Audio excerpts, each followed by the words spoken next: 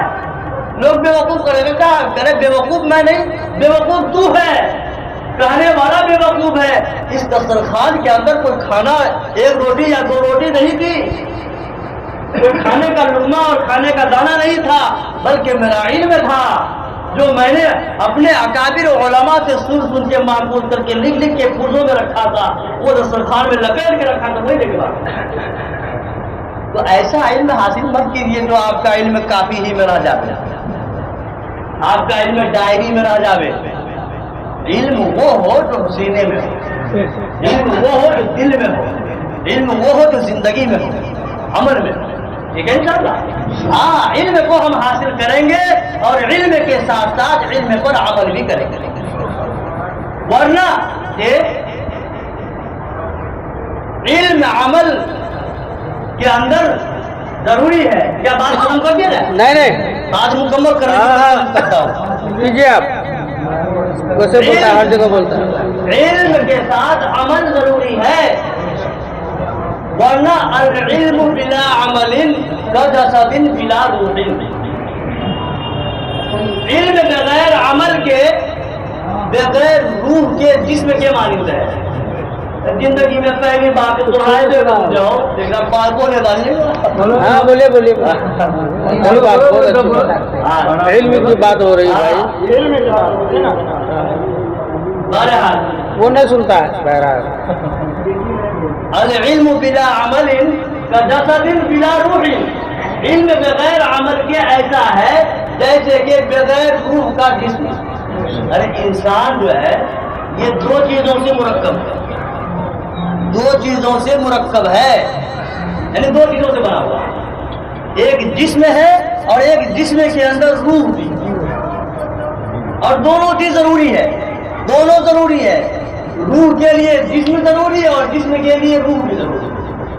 دونوں ایک دوسرے کے بغیر رہ نہیں سکتے. اگر جسم ہے روح نہیں ہے تو کوئی بھی انسان دنیا میں پورا نہیں دے گا. جلدی کرو، اس کا انتظام کرو، اس کا کفن کا اور دفن کا انتظام. کیوں؟ جسم تو ہے، روح غائب ہو گیا. اور روح رہے جسم نہ رہے تو آپ کو پتہ ہی نہیں چلے گا. روح کو کسی نے آج تک دیکھا؟ روح تو ایک لطیف چیز ہے، باریک چیز ہے، وہ نظر میں آنے والی نہیں ہے. لیکن سب انسان مانتا ہے، ماننا ہی پڑے گا کہ روح ہے. ایسے ہی کوئی آدمی اگر سوال کرے کہ بھائی بغیر دیکھے ہم کوئی چیز نہیں مانتے ہیں، جب تک اپنی آنکھ سے دیکھیں گے نہیں تو مانیں گے نہیں. تو اللہ کو ہم نے دیکھا نہیں ہے لیکن مانتے ہیں نا. اللہ کو ہم نے دیکھا نہیں ہے لیکن مانتے ہیں. جیسے روح کو ہم نے دیکھا نہیں ہے لیکن مانتے ہیں کہ روح نکل جانے کے بعد انسان مردہ ہو جاتا ہے. تو ایسے ہی جس علم کے اندر عمل نہیں ہے وہ علم ایسا ہے جیسا کہ بغیر روح کا جسم ہو. کوئی کام کرے، ہاتھ کاٹ لو، پان کاٹ لو، کچھ بھی کر لو، اس کو کوئی فرق نہیں پڑتا. اور فرمایا العلم بلا عمل کشجر بلا ثمر. علم بغیر عمل کے ایسا ہے جیسا کہ بغیر پھل کا درخت. انسان درخت لگاتا ہے کہ کوئی پھل کھائیں گے، اس میں پھل ہی نہیں، کوئی پھل. العلم بلا عمل کنہر بلا ماء. علم بغیر عمل کیا ایسا ہے جیسا کہ بغیر پانی کی ندی. ندی ہو پانی ہے نا، کون کام کا ندی، کون کام کا نہر. علم ہے عمل نہیں ہے، کون کام کا علم. ان علماء کے بارے میں فرمایا ہے کہ یہ علماء انبیاء کے وارث ہیں. ان علماء کا اللہ کے ہاں مقام ہے جن علماء کا علم کے اوپر عمل بھی ہے، ان کا مقام ہے. ان کو اللہ تعالیٰ مقام علیین میں جگہ عطا فرمائے. ان کا حشر انبیاء کے ساتھ میں ہوگا. جی، ورنہ یاد رکھیے اللہ نے علماء کو جیسا مقام دیا ہے ویسے ان کے ساتھ ساتھ ان کے لیے ایک ارض کو بھی بنایا ہے. جو علماء حق ہوں گے، علم پر عمل کرنے والے ہوں گے، وہ اعلیٰ علیین میں ہوں گے. اور جو علم کے ذریعے سے اپنی تفاخر اور جو ہے مباحات اور اپنی بڑائی اور اپنے علم پر عمل نہیں کریں گے تو ان کا مقام بھی اسفل السافلین ہے، اعلیٰ علین کے بجائے اسفل السافلین۔ بہرحال لیکن ہمیں حسن ظن رکھتے ہوئے چاہے وہ کس درجے میں ہو ان کی قدر کریں۔ ہم کو معلوم نہیں ہے ان کا مقام، ہم کو ان کا مقام معلوم نہیں ہے، وہ اللہ کو معلوم ہے، وہ اللہ جانے گا۔ ہمیں حسن ظن اچھا گمان رکھتے ہوئے عالم کی قدر کریں۔ بہرحال علم والے خطرے میں ہیں لیکن علم پر عمل کرنے والے خطرے میں۔ لیکن آگے بڑھیے، والعاملون كلهم حاذقون الا المخلصون، عمل کرنے والے بھی خطرے میں ہیں، عمل کرنے والے بھی ہلاکت میں ہیں۔ کون؟ مگر اخلاص والے۔ عمل تو کرتے ہیں آپ علم پر، لیکن کیسے؟ ریاکاری، دکھاوا، نام نمود۔ لوگ مجھے کہے گا کہ ہاں فلنا بڑا بڑھیا تقریر کرے، ہاں بڑا بڑھیا پڑھاوے۔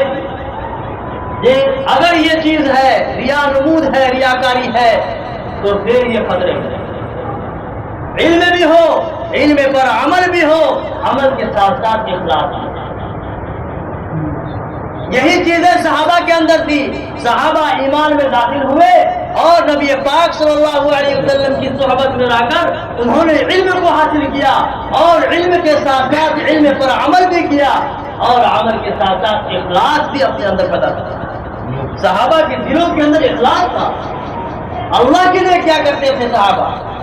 جب یہ تینوں چیزیں علم بھی ہو، عمل بھی ہو اور اخلاص کی دولت بھی ہو، یہ تین چیزیں جس کی زندگی میں ہوگی، یہ آدمی بہت بڑا کمال والا آدمی ہوگا۔ یہ آدمی اتنا بڑا کمال کا آدمی ہوگا کہ اللہ کے ہاں اس کا وہ مقام ہوگا کہ جب یہ بندہ اللہ پر کسی چیز کے بارے میں قسم اٹھائے گا تو اللہ اس کی قسم کو پورا کر ہی کرے گا، اللہ اس کی قسم کو پورا ہی کرے گا۔ یہ کمال والا انسان کسی بھی چیز پر قسم اٹھائے گا، اللہ اس کی قسم کو پورا کروا دے گا۔ شاہ اسماعیل شہید رحمت اللہ علیہ بہت دور کی صحابہ کی بات نہیں کر رہے ہیں، یہ جنگ آزادی کی بات کر رہے ہیں۔ ہندوستان کی جنگ آزادی میں حضرت مولانا شاہ اسماعیل شہید رحمت اللہ علیہ انہوں نے کسی انگریز کے بارے میں قسم اٹھائی کہ خدا کی قسم تیری گردن میں ہی اڑاؤں گا، تیری گردن میں ہی اڑاؤں گا۔ اور نتیجہ یہ ہوا کہ ان کی گردن اڑانے سے پہلے شاہ اسماعیل رحمت اللہ علیہ شہید ہو گئے۔ شاہ اسماعیل رحمت اللہ علیہ شہید ہو گئے، ان کی گردن کٹنے سے پہلے ان کی گردن کٹ چکی اور قسم کھائے ہوئے ہیں کہ خدا کی قسم تیری گردن میں ہی اڑاؤں گا۔ تاریخ بتاتی ہے کہ حضرت مولانا شاہ اسماعیل شہید رحمت اللہ علیہ اپنے کٹے ہوئے گردن میں بھی کسی جسم و جسم کے ساتھ بغیر جسم کے تلوار ہاتھ میں لے کر دوڑتے ہوئے اس انگریز کے گردن کو اڑائے ہیں، اس کے بعد ان کی لاش زمین پر گری ہے۔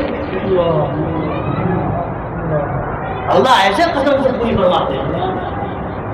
کیا تھا؟ علم تھا، عمل تھا اور اخلاص والی زندگی تھی۔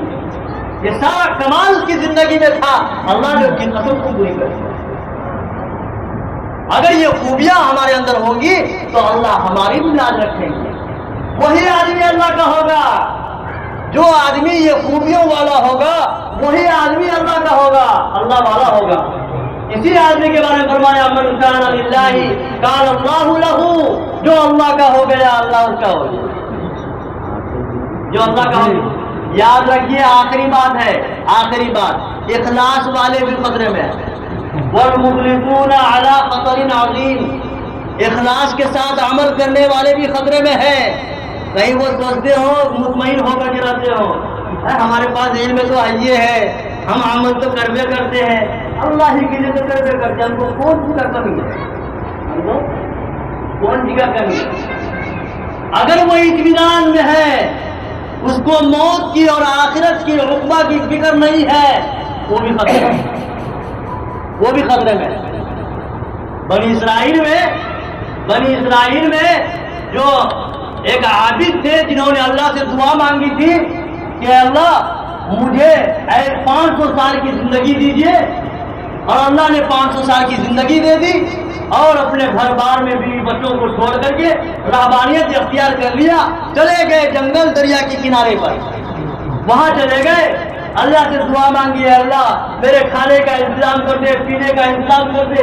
اللہ نے کھانے کا انتظام کر دیا، انار کا درخت اگا دیا، پینے کا انتظام کر دیا، انار سے پانی جاری کر دیا، اب وہی وہ انار کھاتا تھا، پانی پیتا تھا، اور 500 سال کی زندگی انہوں نے اللہ کی عبادت زندہ، اور اس کے دل میں یہ اطمینان تھا کہ ہم تو 500 سال عبادت کیے،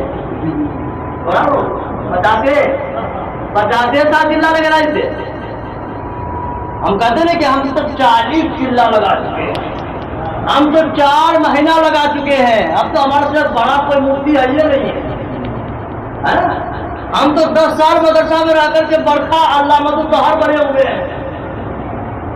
جی اگر یہ اطمینان ہمارے دل میں ہے تو پھر وہ عابد کا حال سن لیجیے، اللہ نے جب اپنے سامنے پیش فرمایا، اللہ نے بلایا اور فرمایا کہ جاؤ میں نے تم کو اپنے فضل سے جنت بخش دیا، جنت دے دیا، اپنے فضل سے میں نے جنت دے دیا۔ اس عابد کے دل میں گزرا 500 سال کی عبادت کی لیے، اللہ فرماتے ہیں کہ میں نے اپنے فضل سے تم کو معاف کر دیا اور جنت میں داخل کر دیا، پھر میری 500 سال کی عبادت کیا ہو گئی؟ اللہ تو دل کے گھیر کو جانتے ہیں، تو اللہ نے فرشتوں کو حکم دیا کہ جا اس کو ذرا جہنم کے کناروں سے گھما کے لاؤ، دور دور سے گھما کے لاؤ، ذرا دھواں لگا کر کے ہوا لگا کے آؤ۔ جب وہ جہنم کے کناروں سے اس کو گزار کے لایا گیا تو پیاس کی شدت اس کی بڑھ گئی، مارے پیاس کے وہ پیاس پانی پانی چلانے لگے۔ ایک آدمی سامنے وہ پانی کا پیالہ لے کر کے حاضر ہوا، کہا مجھے پانی پلا دو، مجھے ایک کپ پانی پلا دو۔ کہا اس پانی کی قیمت 500 سال کی عبادت ہے، جس کے پاس ہوگی مجھے بتائے۔ اس عابد نے کہا ہاں میرے پاس 500 سال کی عبادت ہے، مجھے آپ ایک گلاس پانی دو۔ اب اللہ کے پاس وہ لے کے گیا، بھائی جنت میں جانے کے لیے تمہارے پاس کیا بچا؟ ایک گلاس پانی کی قیمت میں تم نے 500 سال کی عبادت دے دی، لیکن تم 500 سال کتنے ہزاروں لاکھوں اور کروڑوں گلاس میرا پانی پیے تھے دنیا کے اندر، اس کی قیمت کون دے گا؟ تم نے سینکڑوں ہزاروں جو میرے انار کھائے تھے اس کا حساب دو، اس کی قیمت دو، کہاں دو گے؟ اللہ نے فرمایا، اس نے کہا اے اللہ یقیناً میں اپنی عبادت کی وجہ پر جنت نہیں جا سکتا، تیرے فضل اور تیری رحمت کی وجہ سے ہی جنت جا سکتا، لیکن اس کا یہ مطلب نہیں کہ جب اللہ ہی اپن فضلہ سے اپن رحمت سے سب ہے کہ جنت بھیج دیتے عمل کری کو پتا، اللہ کا فضل اسی پر ہوگا جو آدمی عمل کرے گا، بس یہ ہے کہ اطمینان نہیں رہنا ہے۔ کسی کو کہتے ہیں فکر سلیم، کسی کو کیا کہتے ہیں؟ فکر سلیم بھی رکھنا ہے، علم بھی عمل بھی ساتھ ساتھ اخلاص بھی، اور اخلاص کے ساتھ ساتھ ایک فکر سلیم بھی، فکر مند رہنا ہے ہاں کہ ہمارا کیا ہوگا، ہمارا حق کیا ہوگا۔ بہرحال جب یہ چاروں چیزیں، چاروں صفات انسان کے اندر ہوں گی تو یہ انسان تمام مخلوقات میں سب سے افضل ہوگا۔ تو ہم اور آپ سب کوئی افضل بنیں گے انشاءاللہ۔ وہ افضل بننے کے لیے اپنے اندر یہ چاروں کمال پیدا کرنا ہوگا، علم بھی حاصل کرنا ہوگا، کریں گے انشاءاللہ۔